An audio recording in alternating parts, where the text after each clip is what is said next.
अस्सलाम वालेकुम नाज़रीन, मैं हूं जमील अख्तर गौरी, साबिक AD standard development and dissemination Punjab health care commission, और आप देख रहे हैं मेरा digital channel health care establishment. नाज़रीन, कुछ दिन पहले मैंने एक व्लॉग किया था अल्टरनेटिव मेडिसिन के फॉर्म 6 और 7 पे। उस सिलसिले में मुझे बहुत सी फ़ोन कॉल्स आई,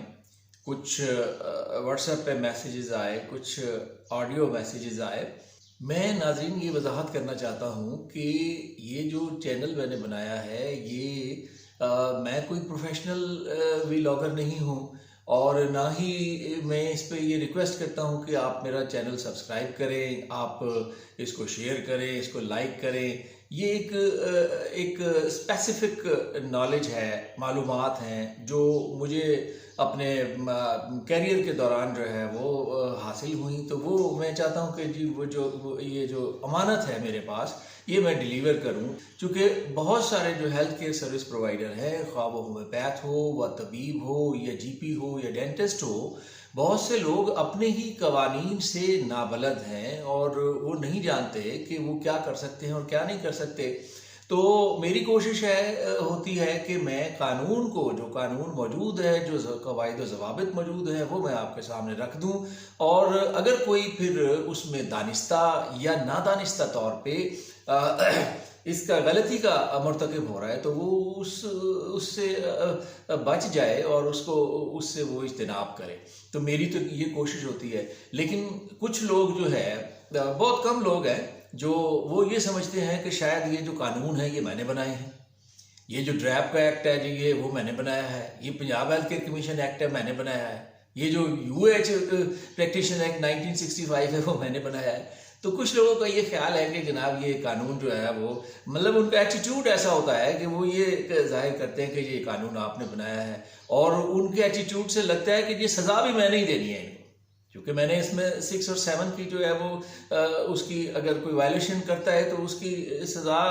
मैंने बयान की थी जो एक्ट के अंदर मौजूद है। तो कुछ लोगों ने कहा कि जी वो गरीब हकीम और गरीब होम्योपैथ जो है वो खाम में जो है वो पकड़ा जाता है, तो आप उनको क्यों नहीं पकड़ते जो ये मैन्युफैक्चरिंग कर रहे हैं। भाई मैंने तो नहीं पकड़ना उनको, मैंने तो कानून बता दिया है, और जितना जुर्म जो है वो सेल करने का है, उतना ही जुर्म जो है वो प्रोडक्शन का है। अगर आप रजिस्टर नहीं कराएंगे अपनी प्रोडक्ट, और बगैर रजिस्ट्रेशन के अगर आप वो प्रोडक्ट जो है वो मार्केट करते हैं, उसको सेल करते हैं, तो वो जो मैन्युफैक्चरिंग करने वाली कंपनी है वो भी उसी कानून की जद में आती है जिस कानून की जद में वो मेडिसिन सेल करने वाला आता है। तो ये मैंने वो बयान की थी, और इसमें ये जो इसकी पनिशमेंट है वो ड्रैप का जो एक्ट है उसके अंदर जो उसका शेड्यूल 3 है उसके अंदर ये वाज़े तौर पे मौजूद है। आप चाहें तो वो तफसील से उसको पढ़ सकते हैं। तो ये एक गुजारिश करनी थी कि इसमें मेरा कोई वो नहीं है, मैं तो सिर्फ अवेयरनेस देता हूँ, और अगर आप उससे इस्तेफादा करते हैं तो आपको फ़ायदा होता है। तो बहुत सारे मुझे मैसेजेस आते हैं, बहुत से लोग इस की तारीफ़ करते हैं कि आप जो नॉलेज शेयर कर रहे हैं वो कहीं से नहीं मिलती। तो मुझे खुशी होती है, और मैं ये समझता हूँ कि अल्लाह ताला ने मुझे तौफीक दी है कि जो मालूमात मेरे पास है वो मैं डिलीवर करूँ और लोगों का भला हो। अच्छा, एक मेरे दोस्त हैं, बहुत अच्छे हैं, बहुत शरीफ इंसान हैं, काउंसिल के मेंबर रहे हैं, कराची से ताल्लुक़ है, नाम मैं उनका यहाँ पे नहीं लेना चाहता। उन्होंने मुझे वॉइस मैसेज किया, और उनका ये कहना था कि देखें, ड्रैप बनने से पहले, ड्रैप एक्ट बनने से पहले, और ये जो एनलिस्टमेंट के रूल्स हैं जो अल्टरनेटिव मेडिसिन के, ये बनने से पहले इदारे जो हैं वो अद्वियात बना रहे थे। अच्छा, अब जब ये एक्ट आ गया और ये रूल्स आ गए, तो उन्होंने अपने आप को रजिस्टर करा लिया, एनलिस्ट करा लिया, और फॉर्म 6 ले लिया। अच्छा, कुछ इदारों ने तो फॉर्म 6 भी ले लिया, और फिर उनकी प्रोडक्ट्स जो हैं वो उन्होंने अपनी वो भी एनलिस्ट करा ली, और वो एनलिस्ट हो गई, और वो प्रोडक्ट जो है वो जो पहले बना रहे थे वही प्रोडक्ट्स जो है वो मार्केट में हैं। लेकिन कुछ लोगों की प्रोडक्ट्स जो हैं वो उनको फॉर्म 6 तो मिल गया, लेकिन उनकी प्रोडक्ट्स जो हैं वो उन्होंने अप्लाई किया हुआ है, लेकिन वो फॉर्म 7 उनको अभी तक नहीं मिला, लेकिन उनकी प्रोडक्शन जारी है। उनकी प्रोडक्शन जारी है, और उनका कहना था कि मार्केट भरी पड़ी है ऐसी अद्वियात से जिनको फार्म 7 नहीं मिला है लेकिन उनकी फैक्ट्री को फार्म 6 मिला हुआ है और वो प्रोडक्शन जो है वो कर रहे हैं और उनकी वो सेल भी हो रही है और मार्केट जो है वो भरी हुई है, लेकिन ड्रैप उस पर कुछ नहीं कर रहा। तो उन्होंने कहा कि जी आप बताइए इस पे जो है वो क्या कानूनी हैसियत क्या है। तो मैंने उनको बता दिया था उसके अंदर, मैं आप लोगों से भी शेयर करता हूँ कि वो जो ड्रैप एक्ट के अंदर जो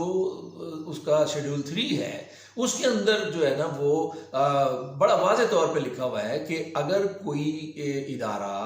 मैन्युफैक्चरिंग करता है या सेल मार्केटिंग करता है उस प्रोडक्ट की जो अभी रजिस्टर्ड ही नहीं है,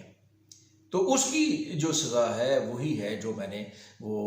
पिछले व्लॉग में जो है वो बयान की थी कि जी तो देखिए फैक्ट्री वाला जो है वो वैसे तो चाहिए तो ये कि बिल्कुल मैं उनसे एग्री करता हूँ कि ड्रैप को चाहिए कि जो प्रोडक्ट रजिस्टर्ड नहीं है और वो मार्केट में है तो वो उन पर कार्रवाई करनी चाहिए उनको, और अगर उनको वो वहाँ से बंद कर देंगे तो वो होम्योपैथ वो मार्केट में आएगी नहीं और ना वो होम्योपैथ रखेगा और ना वो तबीब रखेगा। तो ये कार्रवाई जो है वो उनको करनी चाहिए, लेकिन न जाने क्यों जो है वो ड्रैप जो है वो सरफे नज़र कर रहा है और बहुत सारी प्रोडक्ट्स जो है वो फार्म 7 के बगैर,